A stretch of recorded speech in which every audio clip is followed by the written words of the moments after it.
Il était une fois 3 taureaux de 3 robes différentes, noires, rouges et blanches. Ils s'engraissèrent au point que chaque habitant du village voulait en faire sa propriété.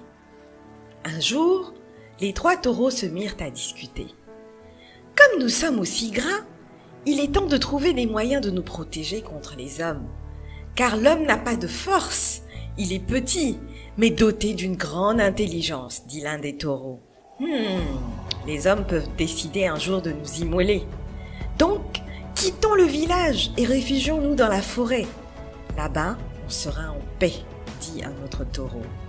Ils prirent ainsi la décision d'aller s'installer au cœur de la forêt et y vécurent paisiblement pendant quelques semaines.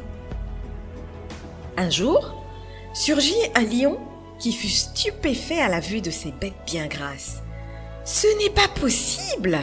Je n'en crois pas mes yeux! Comment 3 taureaux aussi gras peuvent vivre dans la forêt sans berger et sans propriétaire ?» se dit-il. Le lion s'approcha des 3 taureaux, mais il ne pouvait rien contre eux, car à eux 3, ils étaient d'une force extraordinaire. Un jour, il alla à la rencontre des 3 taureaux et leur parla en ces termes. « Bonjour mes amis, dit-il. Je veux nouer une relation d'amitié avec vous. Je suis le seul lion qui vit dans cette forêt et j'ai peur des chasseurs. Comme vous le savez, les hommes sont féroces. Si nous unissons nos forces, ils ne pourront rien contre nous et nous serons en paix. » Les 3 taureaux se regardèrent et sans réfléchir, ils dirent au lion « Tu as raison. C'est comme si tu étais présent à notre dernière réunion, dit le taureau blanc. Tu as eu la même idée que nous.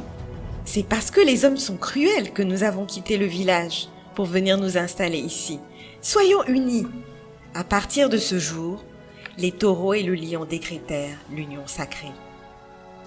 Ils mangeaient, jouaient et se promenaient ensemble. Plus tard, alors que le taureau à la robe blanche dormait, le lion s'approcha des 2 autres et leur souffla à l'oreille. « J'ai un souci. Si nous sommes en brousse, c'est pour nous cacher. Mais il me semble que cela est impossible à cause du taureau blanc. Que ce soit le jour ou la nuit, sa robe blanche reste toujours visible. Si nous ne trouvons pas une solution, les chasseurs vont nous repérer et nous tuer. Laissez-moi l'éliminer avant que nous ne nous fassions repérer. » Puisque c'est ainsi, il faut l'abattre, consentirent les taureaux rouges et noirs. Ainsi, le lion s'attaqua au taureau blanc et le tua. Quelques jours plus tard, alors que le taureau noir dormait à son tour, le lion dit au taureau rouge « Mon ami, je vais te faire une confidence. Jusqu'à présent, je ne suis pas rassuré.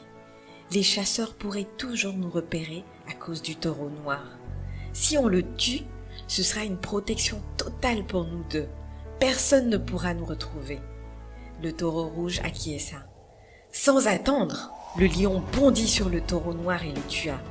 Il ne restait plus que lui et le taureau rouge dans la forêt.